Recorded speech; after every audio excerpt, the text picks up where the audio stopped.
Pega a Bíblia comigo, você. Você hoje vai aprender a entender o significado do seu único caminho de se chegar a Deus, que é o temor. Abre a Bíblia comigo. Eclesiastes. Olha, Eclesiastes capítulo 12. Vamos lá? Deixa eu arrumar aqui, isso. Eclesiastes capítulo 12. Glória ao Pai, ao Filho e ao Espírito Santo.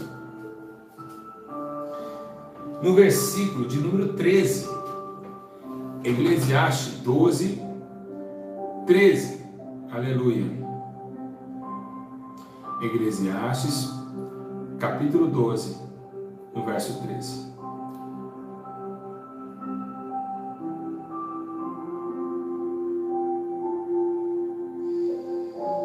Aleluia. Está assim escrito: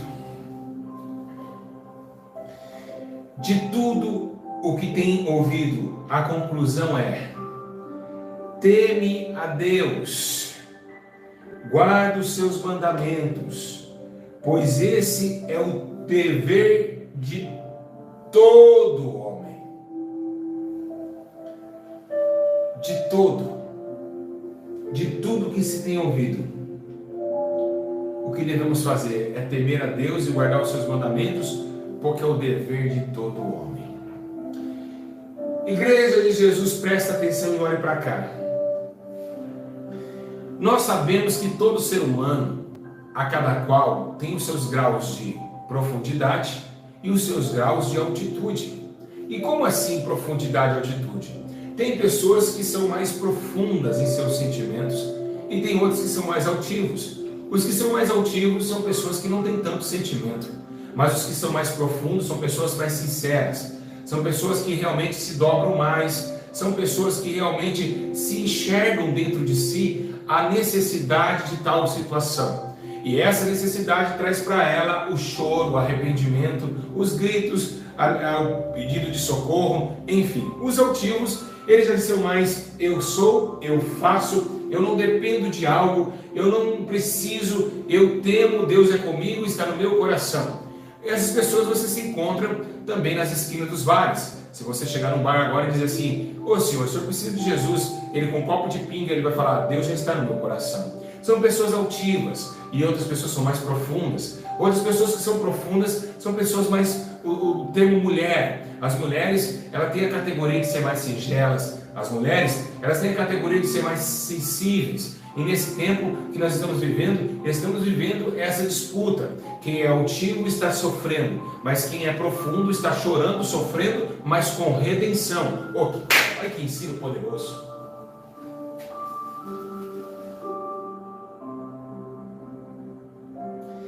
O Senhor está aqui. Que tremendo, que palavra, que tremendo. Eu fico maravilhado. Então as pessoas mais profundas, elas sofrem também, mas ela tem a sua redenção. E por que a sua redenção? Porque quando ela se humilha, alguém vai até lá embaixo e vê o seu sofrimento. Por que sofre? Porque está realmente se rendendo a alguém que está em cima, que tem o poder de olhar de cima para baixo. Mas aqueles altivos são pessoas como Nimrod, que querem montar uma torre e atacar a Deus. Assim Deus o quebrou Nimrod e fez os seus efeitos de poder. Mas esse tipo de pessoas estão hoje perambulando sobre a terra. Uns choram muito, outros não choram nada. Nós lembramos uma fase interessante do que aconteceu com o reinado de Eli, o reinado sacerdotal. Nós vemos que Ana, quando ela vai amanhã no tabernáculo do Senhor, ela começa a chorar.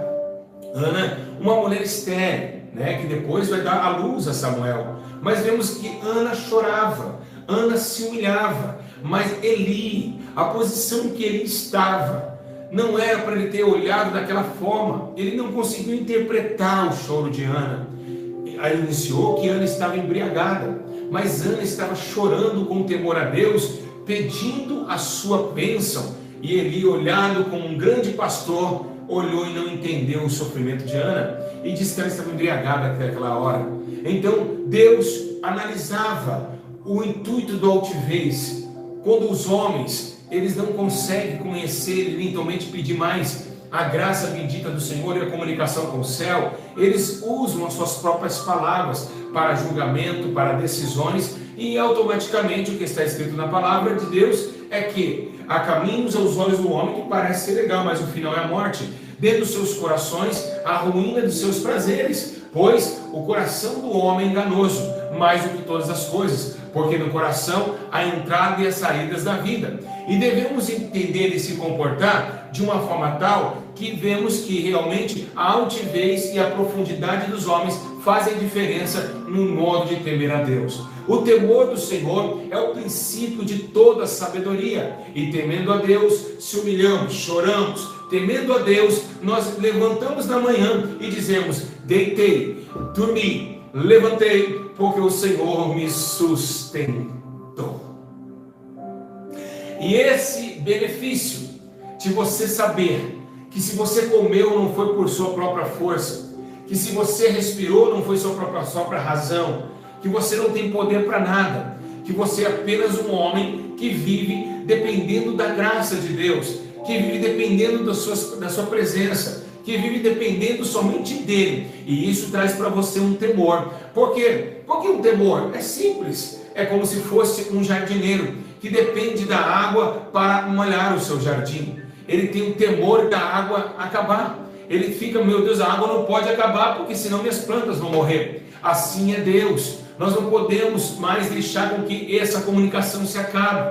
Nós precisamos do Senhor, e o Senhor nos precisa de nós. Claro que precisa. Nós somos seus servos, os seus vinhateiros, que necessita ter o temor, ou seja, sabendo que nós, todas as ações que nós estamos cometendo, há um Senhor vindo no céu, olhando com os olhos de fogo e interpretando todas as ações. E isso faz com que a diferença de nosso caminhar, nosso andar e nosso falar.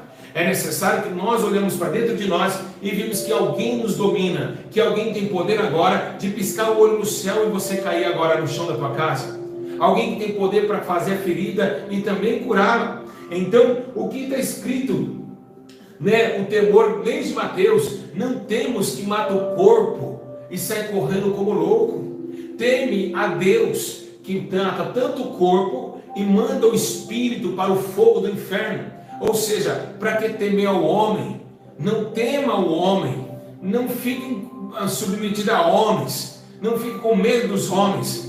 Teme a Deus, aquele que mata também o corpo, e o homem não pode atacar a alma, mas esse Deus pode também pegar a alma e mandar para o fogo do inferno. Então, esse temor, essa glória que vem somente do céu, que o homem jamais pode ser dividido com homens, pois a Bíblia disse: a minha glória é do Senhor, eu sou o Senhor, é a minha glória, não darei a outrem. Ou seja, Deus jamais vai dividir a sua glória, jamais vai dividir os seus planos, o seu poder e também a sua magnitude de autoridade.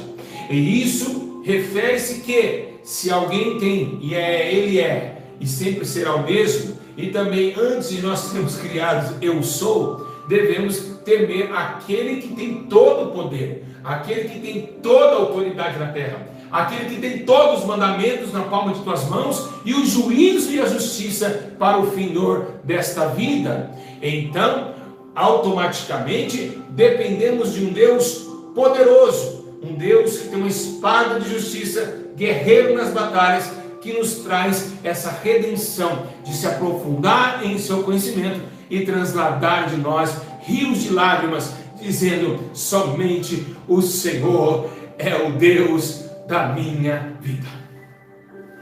Aleluia. No livro de 1 Pedro, se você for analisar bem, há um entendido que nos traz essa autoconfiança, nos traz esse alto relevo de situações tão interessante, que diz assim, 1,17: ora, se invocais por Pai aquele que sem a percepção de posição julga segundo a obra de cada um, andai em temor durante o tempo da vossa peregrinação. Ou seja, tá bom, se você já sabe que é aquele que invoca, aquele que tem poder, então ande em temor, até que o tempo de vossa peregrinação acabe. E o que é temor? Resumidamente, é vocês entender que vocês não podem nada, que vocês são dependentes de alguém. Então automaticamente depende, você submete. Você pratica tudo que aquele alguém que está acima dos altos céus ou se coloca como mandamento e justiça. E isso faz com que nós caminhamos em águas profundas de comunicação, de sinceridade, de integração com aquele que tem poder. O temor nos faz se aproximar de Deus. E isso faz com que o próprio Deus se sinta o dono da sua vida. Ou seja, você se torna peculiar de Deus. E Ele também peculiar seu. Porém, Jesus, antes de ir embora, Jesus ele falava uma oração que eu sempre destaquei nesse canal. Ele começa a dizer assim: olha, Pai, eu peço que o Senhor faça eles ser um em mim, assim como eu sou um no Senhor. Então, essa comunicação de temer, essa comunicação, ela é realmente algo muito forte. Então, é você sair de casa sabendo que você tem leis para concluir. É você ir para o shopping sabendo que você tem olhos, tem que estar vigilante. É você sair de casa, você conversar com alguém na rua, mas saber que tudo que você está falando, alguém está te vendo e também te ouvindo. Então, temor traz essa conduta. Então, é por isso que muitos não conseguem mais sentir a presença de alguém que está sobre você. É por isso que as pessoas não conseguem mais sentir.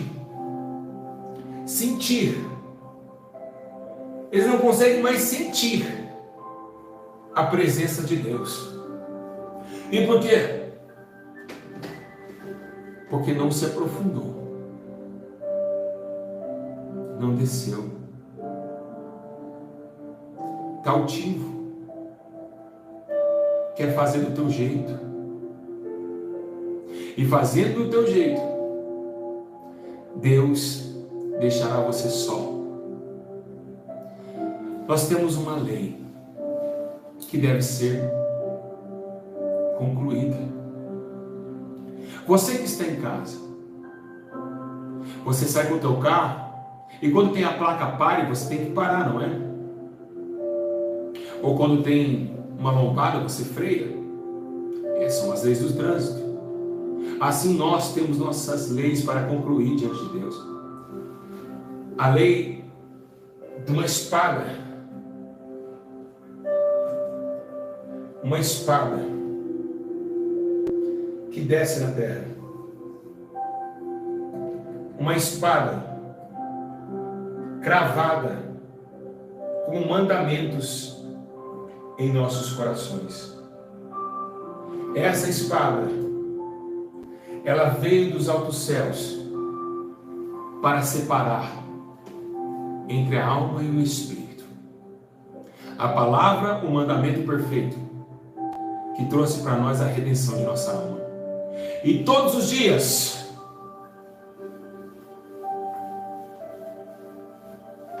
lutar, defender, agir, se esquivar. Uma guerra que não para e não cessa. O esquivo, o ataque, a defesa. E como atacamos? Atacamos com justiça. E como defendemos? Com o escudo da fé. E como esquivamos? Pela vigilância. É isso. É uma luta que temos o domínio de atacar, de defender e de se esquivar. São sentimentos de uma batalha travada todos os dias. Mas que não usamos espadas agudas, e tampouco cortantes, e tampouco escudos pesados, nossos lombos. Não. Usamos o que Ele nos deu. Juízo, justiça, retidão e a palavra que é a espada da vida eterna. Seguindo a palavra com uma espada nas mãos, fazemos justiça e juízo, e certamente virá e não morrerá. Pela justiça que praticou, viverá.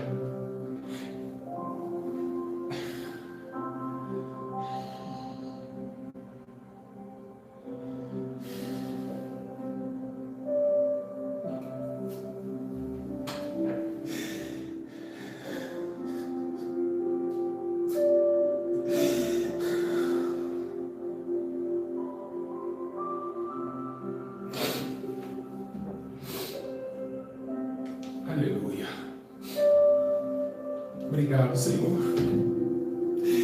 por ter falado conosco. Mais uma vez eu te glorifico. Então, igreja, aleluia,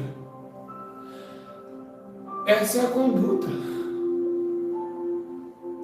que devemos ter até o fim de nossas vidas. Por isso que não é fácil para você. O caminho que nos leva ao temor, o caminho que nos leva a temer a Deus, é o caminho de se aprofundar em te conhecer e saber que nós, mesmo não vendo o nosso Senhor, nós estejamos atentos à tua lei. Deus é bom e a tua misericórdia dura para todo sempre. Temei a Deus, ó terra. Levantai um clamor de arrependimento, para que teu tempo se prolongue na terra dos viventes. Que palavra maravilhosa. Nunca tinha ouvido isso, igreja. Estou impactado aqui.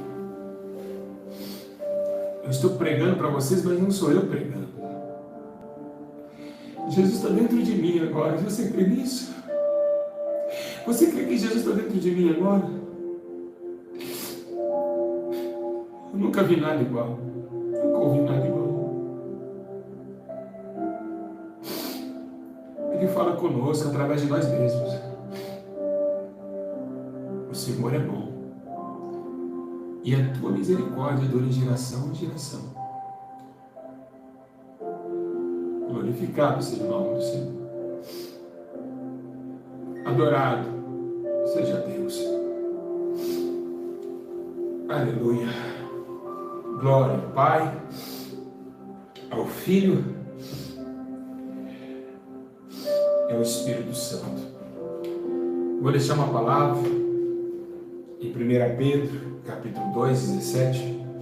Honrai a todos, amai os irmãos, temei a Deus e honrai o Rei. E é isso que devemos fazer no tempo de nossa peregrinação, tempo que nós vamos partir, tempo que nós vamos se afastar deste mundo esse vazio, iníquo, impiedoso, mundo esse sombrio, que é que traz inveja, que traz impureza.